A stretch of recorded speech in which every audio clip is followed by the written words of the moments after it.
everyone, Marose here. I'm working on landscape studies this week, and the reason I'm doing this is because landscapes are not my forte. As you know, I work more with pet portraits and animal portraits and human portraits. And for today, I wanted to really review painting elements of landscapes, which I don't do often.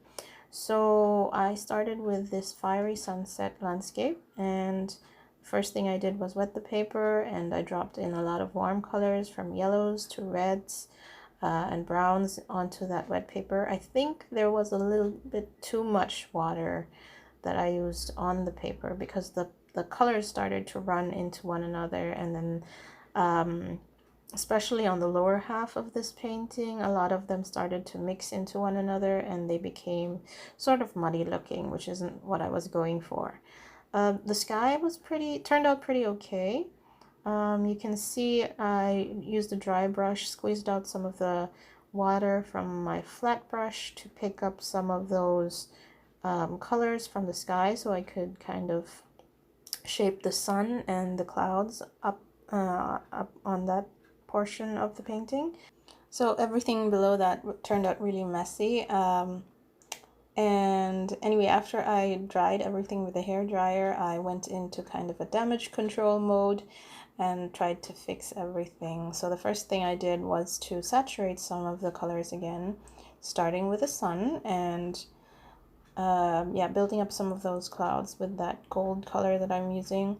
It's actually called Golden. It's part of my Yarka watercolor set. And then after I worked in those yellows, I picked up some of the scarlet red and worked on just above the horizon line to build up the darker clouds along that area. So like I mentioned, I do like what I was able to achieve in that sky with the that fiery look that I was going for and the glow in the clouds.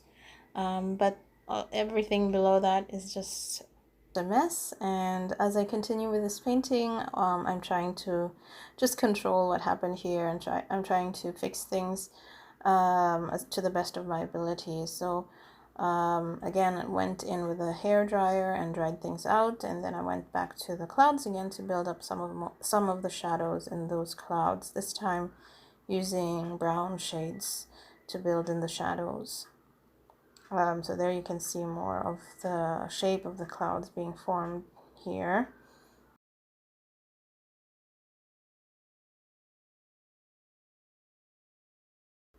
And then I went in again with my scarlet color, again building up those shadows around the sun and in front of the sun.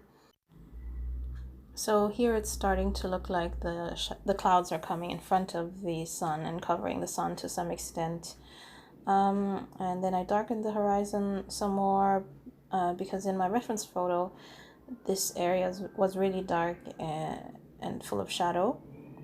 And now I'm back to working on the body of water in front of the sun, and this is where I'm just trying to shape those ripples on that water surface and painting in some of the wave shadows as well.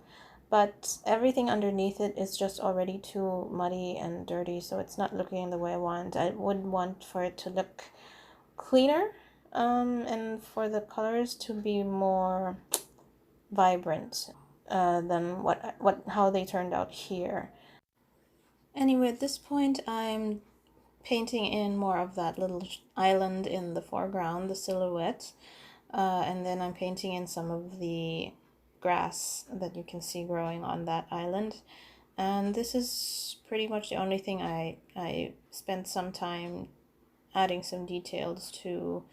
The rest of the painting, although I did go back to the background to build up more of those colors that I wanted to saturate, but this is pretty much done here. I did learn a lot from just doing this as a study.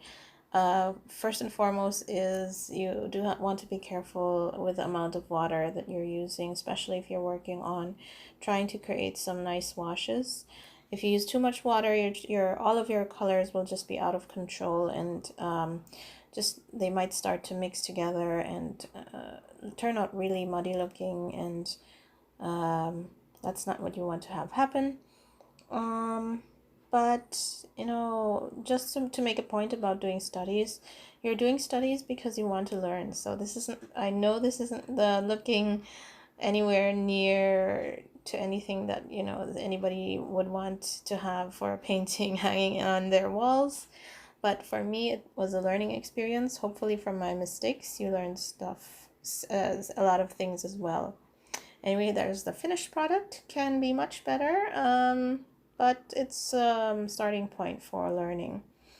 And so I then moved on to another landscape, which is going to be another sunset. So this one is again based on a reference photo, and this time the sun on this sunset is on the left hand side, and all of the colors or all of the perspective lines are swooping in towards the middle on the reference photo. So it's kind of like a reverse fisheye effect, I guess you would call it, that's happening in this scene. This time I spent really a lot of time just studying first what I was supposed to be doing, or what I wanted to achieve with where the light is coming from, and what colors I wanted to use for the background, and that I needed to build into the sky as well. And I really wanted to make sure I didn't end up doing the same mistake twice, which was to have the colors mixed together where they shouldn't, so that I could preserve a lot of that vibrancy of the colors.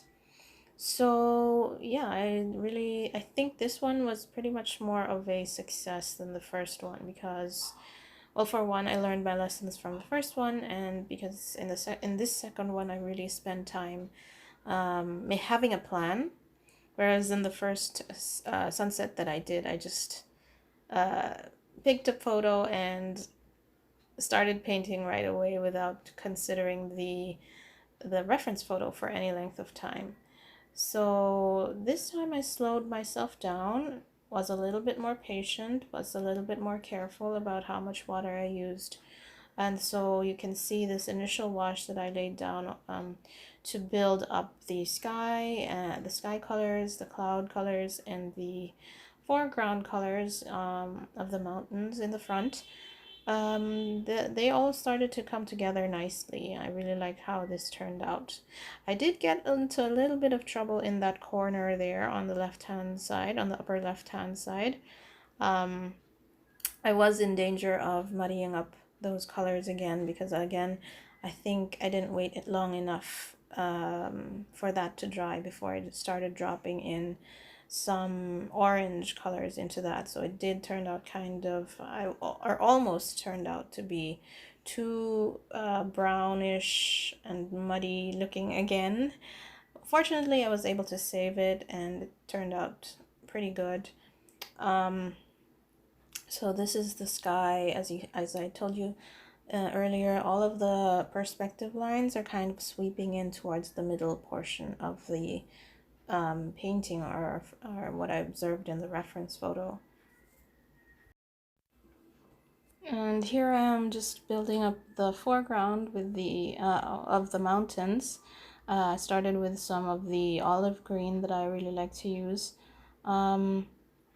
I do have to say, towards the end, I didn't like how those mountains turned out. I think I overworked them in the sense that I built in too much. I tried to work in too much detail, where I think I should have just gone with a more impressionistic look.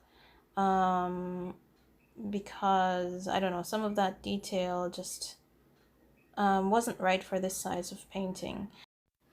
Another thing that you might want to take note of is how much more I used the tissue paper as a tool for controlling the water.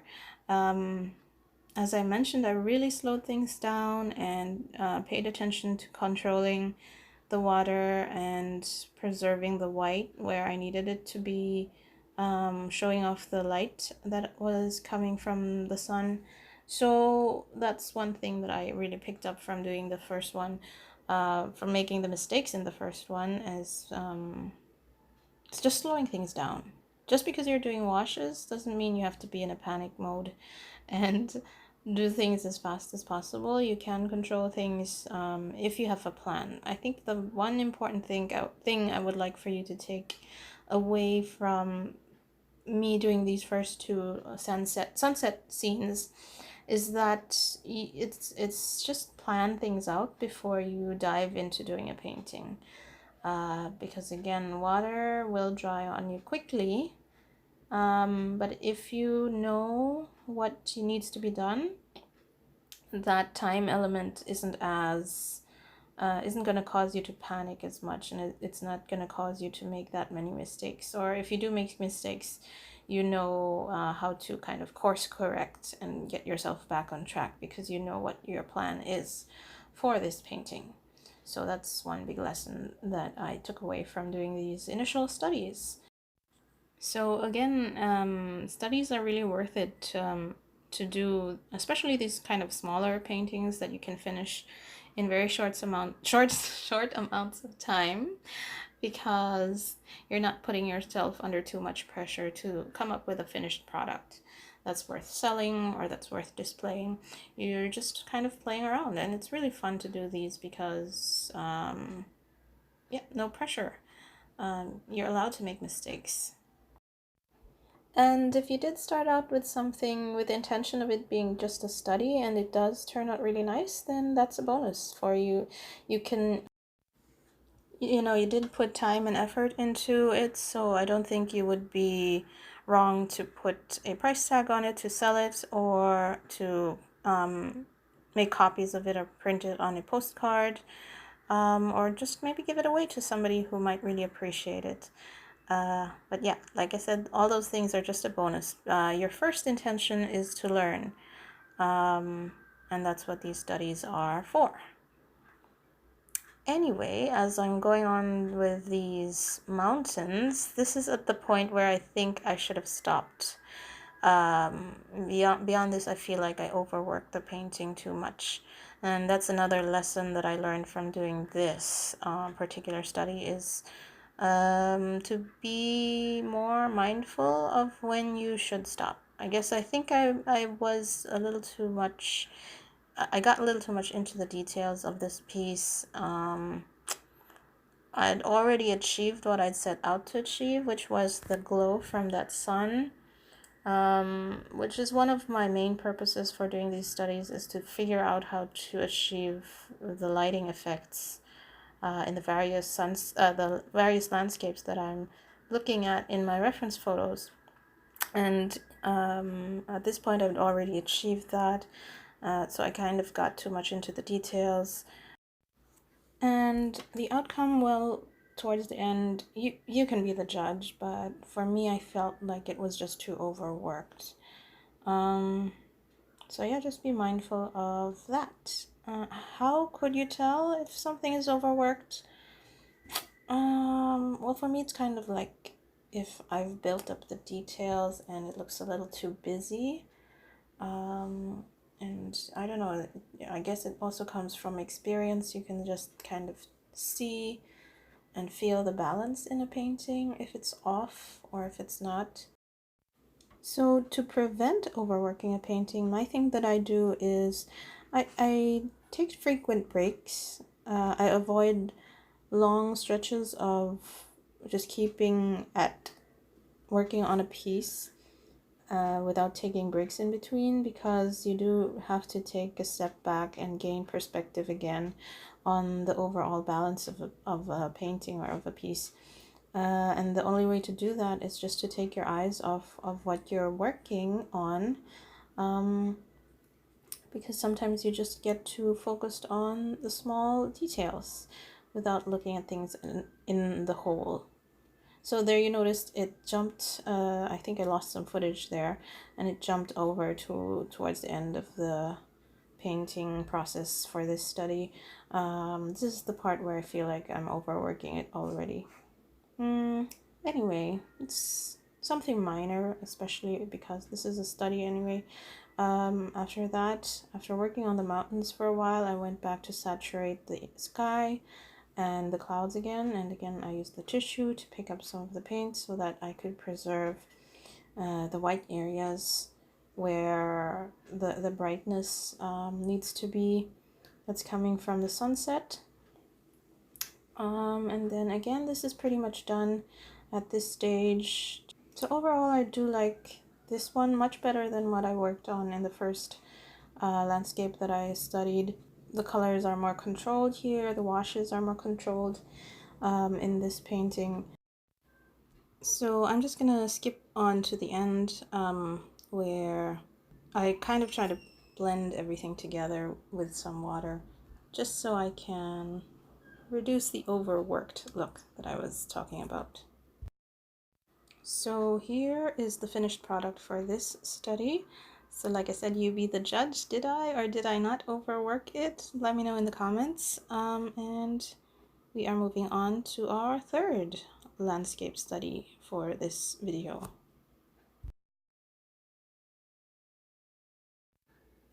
So this is the third study that I'm working on. It's a forest scene.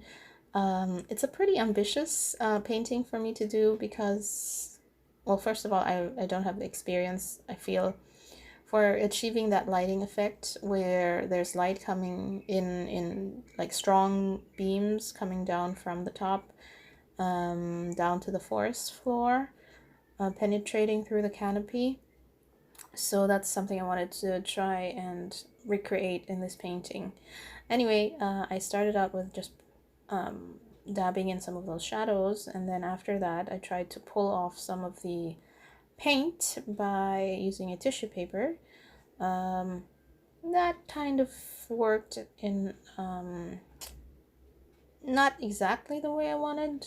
It did produce some of the streaks that I liked, but the effect wasn't as pronounced as I would have wanted.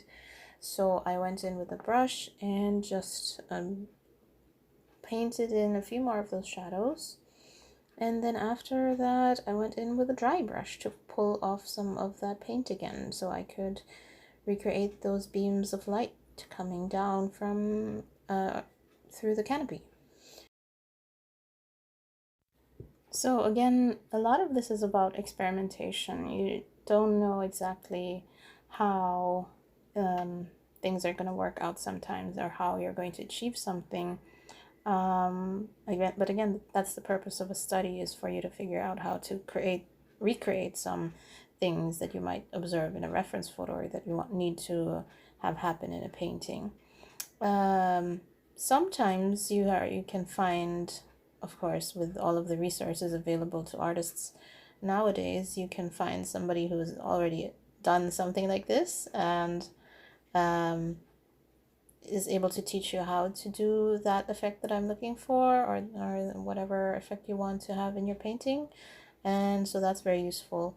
But for me, I didn't spend any amount of time doing any research on this, so I just went ahead and went with the experimentation process. So anyway, at this point I am painting in some of the colors that are illuminated by the light coming in. And for this piece, I don't really need to focus on too many of the details because everything is basically just in shadow. There's one tree that's I'm gonna paint into the foreground that's a little bit more defined and that you can see some detail in.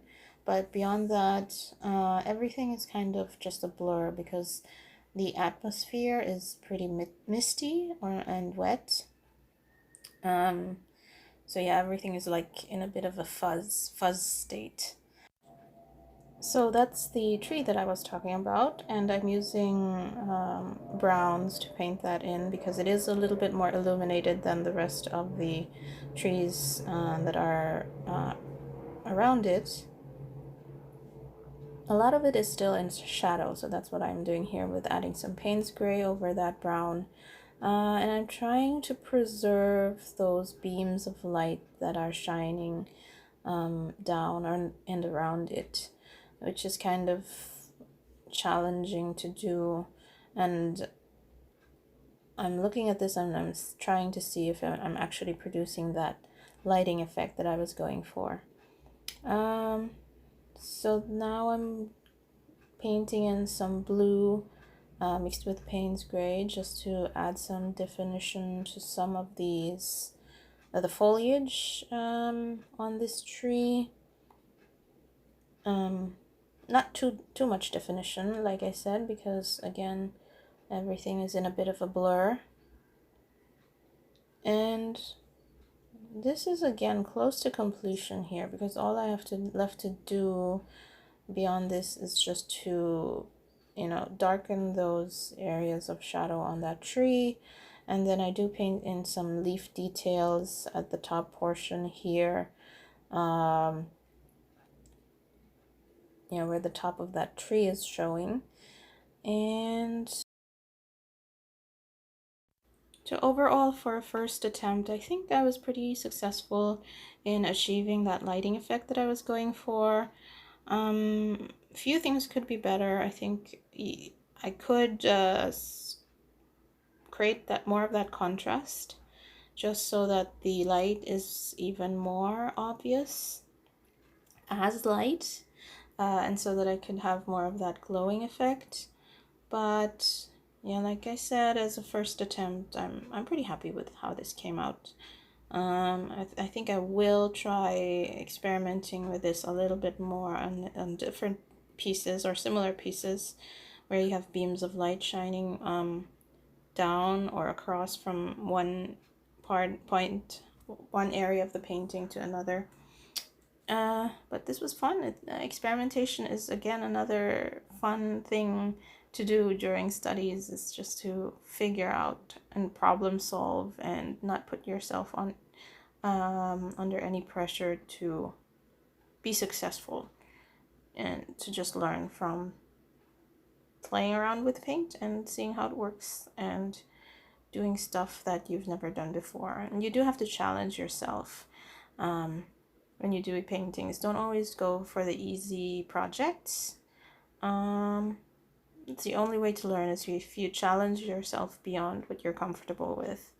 And that's something I have to remind myself also to do a lot of the time.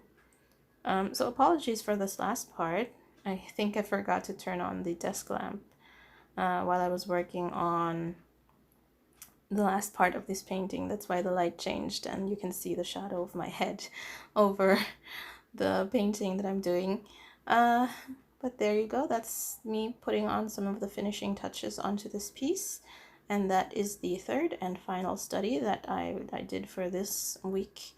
I hope you enjoyed that, and tell me what you think about these 3 studies that I worked on for landscapes. There's more about landscapes coming up in the next videos that I'm going to be sharing with you. And don't forget, if you haven't already subscribed to my channel, please do that so that you can get notifications right away for when the next videos come out, and we're going to have more learning in the days ahead. I'll see you guys in the next video. Bye!